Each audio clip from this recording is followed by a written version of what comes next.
Hello दोस्तों, good evening. कैसे हैं आप सब लोग। सिविल सर्विसेज हब पे एक बार फिर आपका स्वागत है।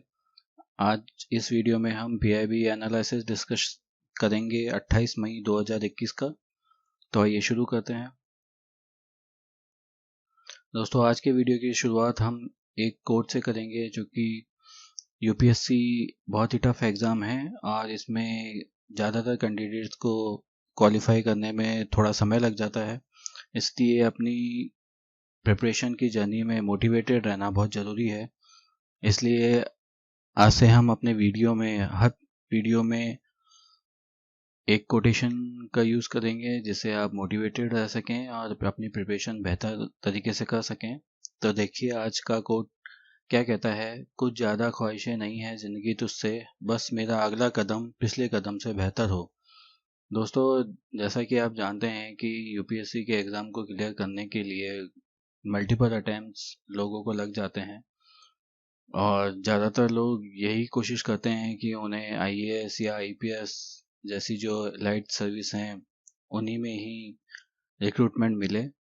तो ऐसे में हम लोगों को यह सोचना चाहिए कि हमारे अगर पिछले अटेम्प्ट में अगर हमारा सिलेक्शन नहीं हुआ तो वह किस वजह से नहीं हुआ और उसमें क्या कमियां रह गई थी। उन कमियों को सुधार कर हमें अपना अगला कदम आगे बढ़ाना चाहिए और पिछले कदम की गलतियां जो हमने पिछली बार में जो गलतियां की थी उन्हें सुधार करते हुए उन्हें वापस न दोहराते हुए अगले कदम को बेहतर बनाना चाहिए। तो इस कोर्ट में भी सिर्फ यही बात बोली गई है कि मेरी कुछ ज़्यादा इससे ज़्यादा ख्वाहिशें नहीं हैं। इससे ज़्यादा एक स्टूडेंट की ख्वाहिश होती भी नहीं है। स्टूडेंट की ख्वाहिश यही होती है कि वो पढ़ लिख कर एक अच्छे मुकाम पर पहुँचे।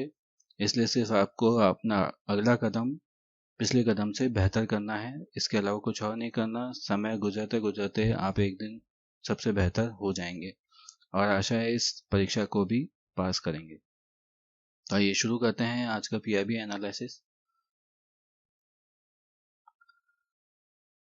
दोस्तों, आज के पीआईबी एनालिसिस में सबसे पहली खबर यास तूफान के संदर्भ में है। यास तूफान को लेकर आज एक समीक्षा बैठक की गई है। इस समीक्षा बैठक में प्रधानमंत्री नरेंद्र मोदी जी के द्वारा इसकी अध्यक्षता की गई है। इस तूफान के व्यापक प्रभावों और उसके जन पे उसका क्या असर पड़ा है उसको लेकर यह समीक्षा बैठक की गई है।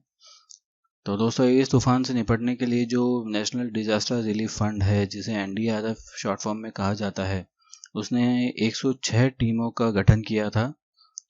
ये टीम दोनों स्टेट्स में, दोनों राज्यों में, पश्चिम बंगाल और उड़ीसा में तैनात की गई थी, जहाँ पे 46 टीमों ने अलग अलग लगभग 1000 से अधिक व्यक्तियों की जान बचाई है और 25 से अधिक पेड़ों और खंभों का जो नुकसान हुआ था, जो टूट के गिर गए थे या उखड़ गए थे, उन्हें सड़कों से हटाया और उन्हें फिर से ठीक किया। इसके अलावा इस सैलाब या अतिवृष्टि के कारण जो नुकसान हुआ है उसका आकलन अभी किया जा रहा है। दोस्तों, जो कि आप जानते हैं कि अभी हाल ही में ये तूफान आया है और हाल ही में ये तूफान ख़त्म हुआ है, इसलिए इसके द्वारा जो भी नुकसान हुआ है बड़े पैमाने पे हुआ है। हालांकि ज़्यादा नुकसान की आशंका नहीं जताई जा रही है, लेकिन फिर भी इसका स्पष्ट जो आकलन है अभी नहीं हो पाया है। जैसे ही वो स्पष्ट आकलन प्राप्त होगा उसकी समीक्षा करके उसमें तुरंत प्रभाव से सुधार किया जाएगा।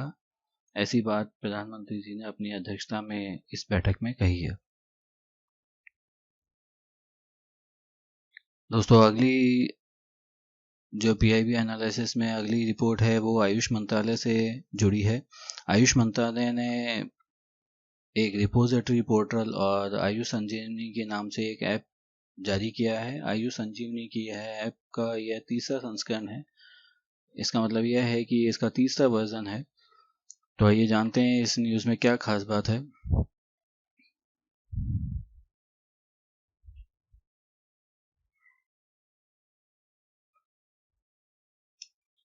दोस्तों, इस न्यूज़ में आयुष राज्य मंत्री श्री किरण रिजिजू ने कल एक वर्चुअल कार्यक्रम में Ayush clinical case repository ACCR portal और आयुष संजीवनी ऐप का तीसरा संस्करण लॉन्च करेंगे। इस पोर्टल में विभिन्न सुविधाएं उपलब्ध होंगी, जैसे इस पोर्टल का उद्देश्य आयुष चिकित्सा से संबंधित व्यक्तियों से प्राप्त क्लिनिकल परिणामों के हवाले से उसकी सूचना को बड़े पैमाने पर जमा करना है। दोस्तों, इस पोर्टल पे एक लिंक दिया जाएगा, जिस लिंक में जो केस स्टडीज़ विभिन्न जो आयुष मंत्रालय से रिलेटेड डिपार्टमेंट हैं, जैसे होम्योपैथी है, यूनानी है, आयुर्वेद है, इनसे रिलेटेड जितने भी क्लिनिकल जो परिणाम होंगे वो इस पे अपलोड किए जाएंगे। इस पोर्टल पे रिसर्च पेपर के अलावा विश्लेषण और अनुसंधान को आगे बढ़ाने में भी इससे मदद मिलेगी। इसके जरिए विभिन्न रोगों के उपचार में आयुष प्रणाली की क्षमता को दस्तावेजी रूप दिया जाएगा। यानी इस पोर्टल पर जो भी केस स्टडीज के आधार पर जो भी सूचनाएं इस पे उपलब्ध होंगी, उन्हें आगे के रिसर्च में भी काम में लिया जा सकेगा। पोर्टल से आयुष चिकित्सा से संबंधित समुदाय को तो लाभ होगा ही, लेकिन साथ साथ जनता को भी आयुष की विभिन्न विधाओं के बारे में वैज्ञानिक समझ बढ़ाने में मदद करेगी, क्योंकि यह पोर्टल जो है एकदम ओपन पोर्टल है। इस पोर्टल पे जो भी सूचना अवेलेबल होगी वो केवल डॉक्टर्स के लिए या रिसर्च स्कॉलर्स के लिए नहीं, जनता के लिए भी ओपन रहेगी। तो आम जो व्यक्ति हैं वो उस सूचना को पढ़ सकते हैं और उसके बारे में समझ सकते हैं। इसके अलावा कोविड-19 के मामलों के लिए सूचना में एक अलग से खंड बनाया गया है। उस खंड में कोविड-19 से संबंधित सूचना ही उपलब्ध रहेगी। इसके अलावा आयुष 64 और कबूसूर कुड़ीने दवाइयों सहित चुनी हुई आयुर्वेद औषधियों के लक्षण रहित हल्के और कम गंभीर कोविड मामलों के उपचार की भूमिका का भी अध्ययन इसमें किया जाएगा। दोस्तों, आप जानते हैं कि अभी हाल ही में आयुष मंत्रालय ने आयुष 64 और कबूसूर कुड़ीने दवाइयों का वितरण शुरू किया है। इसे एक अभियान के रूप में विभाग ने शुरू किया है, जिसमें आयुष 64 और कबूसूर कुड़ीने की दवाएं सम्मिलित हैं। तो आइए जानते हैं कि आयुष 64 दवाई आखिर है क्या।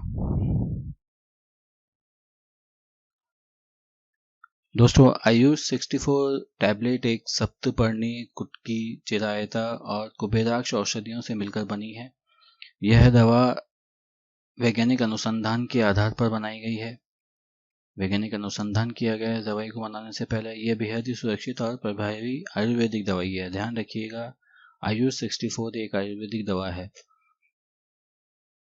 इसके अलावा कोरोना संक्रमण के हल्के और मध्यम स्तर के लक्षण वाले मरीजों के लिए आयुष मंत्रालय की आयुष 64 दवा कारगर पाई गई है। रिसर्च के माध्यम से यह पता चला है कि जो कोरोना संक्रमण के हल्के और मध्यम स्तर के जो लक्षण होते हैं उनमें आयुष 64 काम करती है। इस दवा का वितरण भी फ्री में किया जा रहा है, जैसे कि और सरकार के द्वारा टीकाकरण और उससे संबंधित सभी चीज़ें, कोविड-19 के इलाज से संबंधित सभी चीज़ें फ्री की हुई हैं, उसी तरीके से इस दवा का वितरण भी फ्री है। दवा लेने वाले मरीज या उनके परिजनों को RT-PCR की पॉजिटिव रिपोर्ट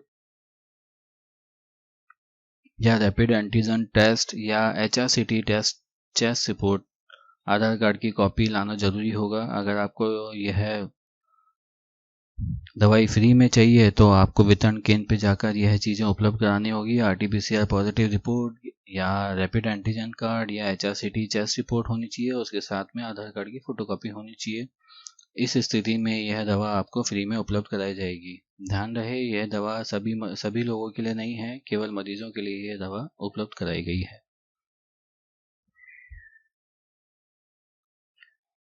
इसके बाद आपको बताते हैं कि आयुष संजीवनी ऐप क्या है। आयुष संजीवनी आयुष मंत्रालय की तरफ की ओर से विकसित आयुष संजीवनी ऐप ऐसे कई घरेलू नुस्खों के बारे में बताता है जिसमें इस्तेमाल में प्रतिरोधक क्षमता को बढ़ाकर कोरोना संक्रमण से बचाया जाता है। बेसिकली इस ऐप में एक इंफॉर्मेशनल ऐप है। इस ऐप में कई घरेलू नुस्खे और आयुर्वेदिक उपचार बताए गए हैं जिनके माध्यम से हम अपनी रोग प्रतिरोधक क्षमता को बढ़ा सकते हैं और किसी हद तक कोरोना के संक्रमण को भी कम कर सकते हैं। इस मंत्रालय ने 50 लाख लोगों तक इस ऐप को पहुंचाने का लक्ष्य रखा है। ऐप में महत्वपूर्ण जानकारियों के अलावा खान पान से जुड़े सवाल हैं जिनके उत्तर यूजर को देने होते हैं।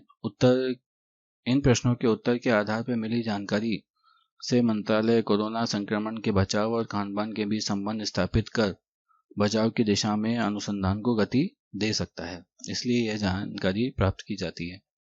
तो दोस्तों ये जानकारी थी आयुष संजीवनी ऐप के लिए। आपके लिए सब यही इम्पोर्टेंट है, इतनी बात ही, ज़्यादा इसमें कुछ इम्पोर्टेंट है नहीं कि आयुष संजीवनी ऐप आयुष मंत्रालय के द्वारा दी जाती है। आयुष 64 दवाई भी आयुष मंत्रालय के द्वारा दी जाती है। चलिए आगे बढ़ते हैं दोस्तों। ये खबर न्यूज़ आजकल बहुत ही चलन में है, बहुत ही इस जोश हो से इस न्यूज़ को बढ़ावा दिया जा रहा है। व्हाट्सएप ने दिया नियम न मानने के पीछे निष्ठा के अधिकार का अलावा। दोस्तों सरकार ने पिछले दिनों जो आईटी रूल्स में जो संशोधन करके नियम 2021 पारित किए थे, इसके अनुसार सरकार ने सभी सोशल मीडिया कंपनीज को यह कहा था कि वे मैसेज के उत्पन्न होने के स्थान की जानकारी अगर उनसे मांगी जाए तो वो प्रदान करेंगे, लेकिन सोशल मीडिया की जो भी सोशल मीडिया की जो भी ऐप्स हैं, जो भी वेबसाइट्स हैं, वो इसे मानने से, इस नियम को मानने से मना कर रहे हैं। उसके पीछे व्हाट्सएप ने यह हवाला दिया है कि यह उसके कस्टमर्स के निष्ठा के अधिकार को हनन करता है। इसके पीछे सरकार ने आज एक तर्क प्रस्तुत किया है। उस तर्क में उन्होंने कहा है कि सरकार निष्ठा के अधिकार का सम्मान करती है और व्हाट्सएप से एक विशेष संदेश के लेखक का खुलासा करने की जरूरत के लिए कहने के पीछे इसके उल्लंघन का कोई इरादा नहीं है। साथ ही सरकार ने यह भी कहा है कि ऐसी जरूरत सिर्फ उसी मामले में है जब भारत की संप्रभुता, अखंडता, राज्य की सुरक्षा, दूसरे देशों के साथ दोस्ताना संबंध या सार्वजनिक आदेश या अपराधों को नुकसान उकसाने से संबंधित बहुत गंभीर अपराधों या बलात्कार, यौन सामग्री या बाल यौन उत्पीड़न सामग्री से संबंधित अपराधों की रोकथाम, जहाँ सजा के लिए संदेश की जरूरत होती है। इसका मतलब सरकार के इस स्टेटमेंट से यह जाहिर होता है कि सरकार ने जो चेंजेस सोशल मीडिया ऐप्स को या वेबसाइट्स को करने को कहा है वह जनरल नहीं है। सभी मैसेज जो भेजे जाएंगे या रिसीव किए जाएंगे उन पर उनके ओरिजिनल सेंडर का डिटेल नहीं होगा। सरकार ने सिर्फ इतना ही चेंज करने के लिए कहा है कि जब हमें ज़रूरत पड़ेगी नियम के हिसाब से हम वो जानकारी आपसे मांगेंगे और वो जानकारी उस समय आपको उपलब्ध करानी पड़ेगी, जिसके सब्जेक्ट उन्होंने बताए हैं कि भारत की संप्रभुता, अखंडता, राज्य की सुरक्षा, दूसरे देशों के साथ दोस्ताना संबंध आदि ऐसी कुछ नेशनल इश्यू से रिलेटेड जो चीज़ें हैं, क्राइम से रिलेटेड जो चीज़ें हैं, उनके संबंध में ही जानकारी मांगी जाएगी और वो जानकारी व्हाट्सएप को या किसी भी सोशल मीडिया को उपलब्ध करानी होगी। साथ ही सरकार ने यह भी क्लियर किया है कि इस नियम को सभी सोशल मीडिया को मानना ही पड़ेगा। तो देखते हैं आगे क्या होता है। कहीं इनका सबका हाल भी चीनी ऐप्स के समान ना हो, इसलिए इस नियम को मानने में कोई बुराई नहीं है। मांगने पर ही यह सूचना दी जाएगी, सार्वजनिक तौर पर नहीं जाएगी। एंड टू एंड एन्क्रिप्शन की जो बात व्हाट्सएप ने कही है उसमें कोई बदलाव इस स्थिति में नहीं होगा, ऐसा मेरा मानना है। चलिए आगे बढ़ते हैं,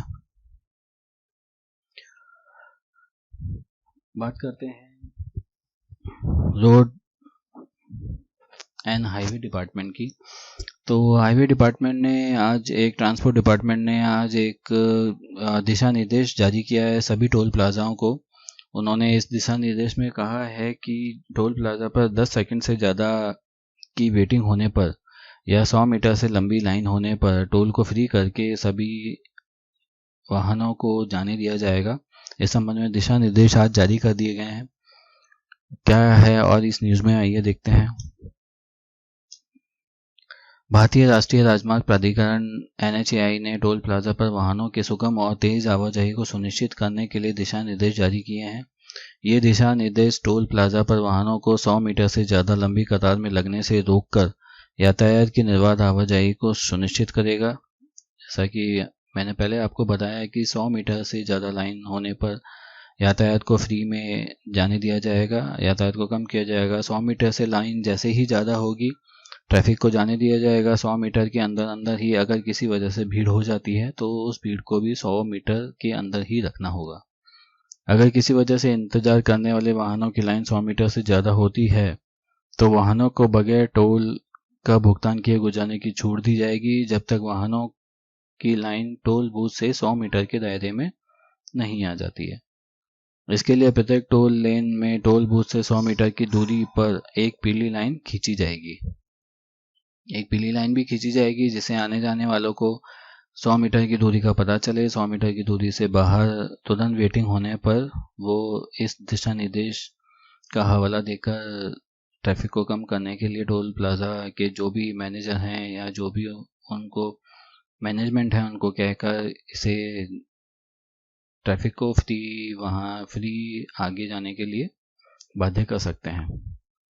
जैसा कि आप जानते हैं कि टोल प्लाजा पर वैसे तो आजकल भीड़ बहुत कम है क्योंकि जब से फास्टैग लगा है तो ऑटोमेटिक डिडक्शन के साथ में भीड़ नहीं लगती है। इससे एक और फ़ायदा होता है कि जो सोशल डिस्टेंसिंग का पालन अब सामान्य नियम बन गया है। ज़्यादा से ज़्यादा यात्री फास्टैग का इस्तेमाल का विकल्प चुन रहे हैं, इसलिए ड्राइवर और टोल ऑपरेटर्स के बीच किसी भी सीधे संपर्क की संभावना को ख़त्म कर देता है।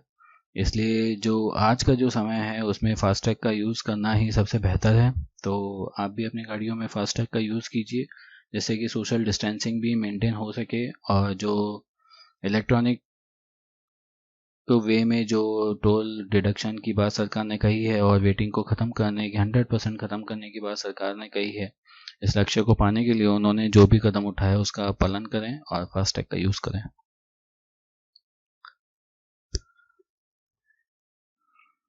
अगली जो हमारी न्यूज़ है वो दोस्तों सशस्त्र बल कार्मिकों एवं पूर्व सैनिकों की टेलीमेडिसिन सेवा से संबंधित है। इस सेवा के अंतर्गत हाल ही में आज ही रक्षा मंत्री श्री राजनाथ सिंह ने वीडियो कॉन्फ्रेंसिंग के माध्यम से सर्विसेज ई हेल्थ असिस्टेंस एवं टेली कंसल्टेशन सेहत ओपीडी पोर्टल शुरू किया है। ध्यान लीजिए ये इस पोर्टल का नाम सेहत है और इस पोर्टल का फुल फॉर्म ये है services e health assistance and tele consultant. सेहत इसका शॉर्ट फॉर्म है। ये एक ओपीडी पोर्टल है। बेसिकली इस पोर्टल में यह है कि यह इस पोर्टल के द्वारा जो रक्षा से संबंधित जो भी बल हैं, सशस्त्र बल कार्मिकों, पूर्व सैनिकों और उनके परिवार को टेली मेडिसिन की सेवाएं उपलब्ध कराई जाएंगी जिसमें फ़ोन के द्वारा उनके घर पर सीधे मेडिसिन को पहुंचाया जाएगा। दोस्तों आप जानते हैं कि जैसे कि ये सैनिक और कई लोग बॉर्डर पे रहकर या अपने घर से दूर रहकर देश की सेवा में लगे रहते हैं तो उनके परिवार की देखभाल के लिए कभी कभी ऐसा होता है कि उनके साथ में कोई नहीं होता। ऐसी स्थिति में यह पोर्टल की शुरुआत एक अच्छा कदम माना जाता है और यह इस पोर्टल के माध्यम से उनके परिवार को जो मेडिसिन उपलब्ध कराई जाएगी टेलीमेडिसिन के द्वारा उससे उनको राहत मिलेगी तथा समय पर इलाज के लिए दवाई उपलब्ध हो सकेगी। दोस्तों वेबसाइट जो है वो वेबसाइट का एड्रेस ये है sehatpd.in करके है। इस पर रजिस्ट्रेशन कर आप इनकी सेवाओं का लाभ उठा सकते हैं। मैं आपको एक बार दिखाता हूँ कि ये वेबसाइट किस तरीके से है और कैसे काम करेगी। देखिए दोस्तों यह वो वेबसाइट है जिस पर सेहत का रजिस्ट्रेशन होता है। इसमें बेसिकली स्टेप्स सारे यहीं पे दिए हुए हैं। इन स्टेप्स को आपको फॉलो करना है। इन स्टेप्स में सबसे पहले है एक आपको फ़ोन नंबर यहाँ पे डालना होगा। जो भी आपका फ़ोन नंबर है उस फ़ोन नंबर पे एक OTP आएगा। OTP के द्वारा टोकन जनरेट होगा और उसी पे साथ लॉगिन की डिटेल्स का नोटिफिकेशन भी आएगा। इस नोटिफिकेशन के बाद में आपको जैसे किसी भी डॉक्टर से कंसल्ट करना है वो डॉक्टर आप सेलेक्ट करके और इस सुविधा के द्वारा अपने डॉक्टर से कंसल्ट कर सकते हैं और प्रिस्क्रिप्शन डाउनलोड करके दवाइयाँ भी मंगवा सकते हैं।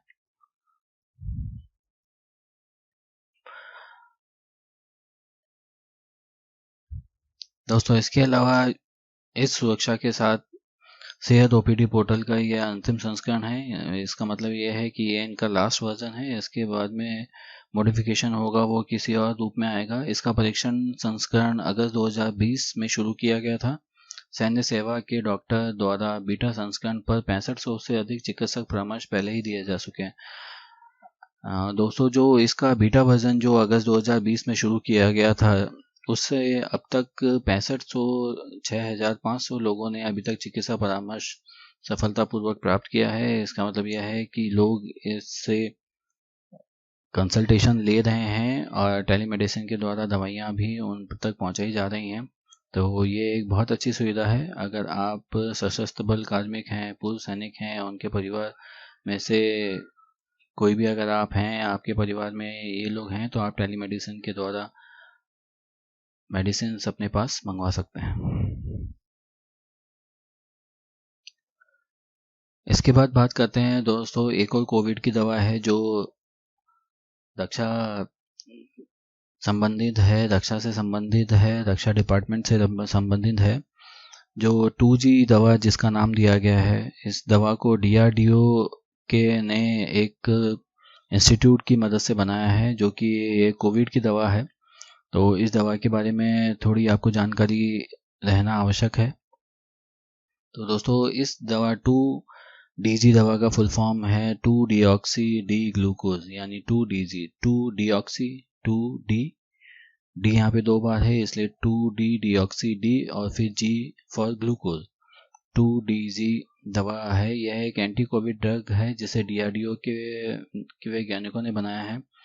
इस दवाई में 2DG को defence research and development organisation के institute of nuclear medicine and allied science ने विकसित किया है। इसमें हैदराबाद स्थित डॉक्टर रेड्डीज लेबोरेटरी के रिसर्चर्स का भी योगदान है। DRL के रिसर्चर्स भी इसमें भागीदार थे। इसके अलावा DRL ही आम जनता के लिए इस दवाई को बनाएगी। यह आपके लिए बहुत इम्पोर्टेंट है, क्योंकि DRDO ने इस दवा में सिर्फ वैज्ञानिकों ने हिस्सा लिया है, इस दवाई को बनाने में मदद की है। वास्तव में DRL ही आम जनता के लिए इस दवा को बनाएगी। यह दवा एक पाउडर फॉर्म में होगी। यह भी आपके लिए इम्पोर्टेंट है कि यह दवा एक पाउडर फॉर्म में होगी। इसके अलावा डेटा के आधार पर 9 मई 2021 को DGCI ने इस दवा के आपातकाल इस्तेमाल को मंजूरी दे दी थी। फिलहाल इस दवा को सेकेंडरी मेडिसिन की तरह यूज करने की परमिशन दी गई है। सेकेंडरी मेडिसिन का मतलब होता है कि किसी भी बीमारी के लिए उस दवा को मुख्य दवा के रूप में नहीं रखा जाता है, एक सपोर्टिंग दवा के रूप में रखा जाता है। जैसे कि यह मेडिसिन कोविड-19 के इलाज के लिए रखी गई है, तो खाली इस दवा को कोविड-19 के इलाज के लिए नहीं दिया जाएगा, किसी एक अन्य दवा के साथ में इस दवा को दिया जाएगा। यह प्राइमरी मेडिसिन के सपोर्ट में यूज़ की जाएगी। यह दवा काफ़ी हद तक ग्लूकोज जैसी है, मगर ग्लूकोज नहीं है। वायरस शरीर में पहुंचते ही अपनी कॉपीज बनाना शुरू कर देता है। इसके लिए उसे ताकत चाहिए होती है जो ग्लूकोज से मिलती है। इस दवा को लेने पर वायरस अपनी कॉपीज नहीं बना पाएगा, यानी उसकी ग्रोथ रह जाएगी। बेसिकली इस दवा से क्या होगा, इस दवा से वायरस के चारों ओर एक ऐसी लेयर बन जाएगी, उस वायरस को ट्रैप कर लिया जाएगा, जिससे कि वो ग्लूकोज का उपयोग करके अपनी जो ट्रांसक्रिप्शन का प्रोसेस है, जो उसकी कॉपीज बनाने का जो प्रोसेस है, वो प्रोसेस रुक जाएगा और ये वायरस आगे नहीं बढ़ेगा। तो दोस्तों, आज का PIV एनालिसिस में सिर्फ आज इतना ही। मुझे आशा है कि आज यह लेक्चर आपके लिए यूज़फुल होगा। दोस्तों, हमारे चैनल को लाइक, शेयर और सब्सक्राइब कीजिए तथा फेसबुक, ट्विटर, इंस्टाग्राम पे भी हमें फॉलो कीजिए। आज के लिए बस इतना ही। कल आपसे फिर मुलाकात होगी। जय हिंद। Thanks for watching.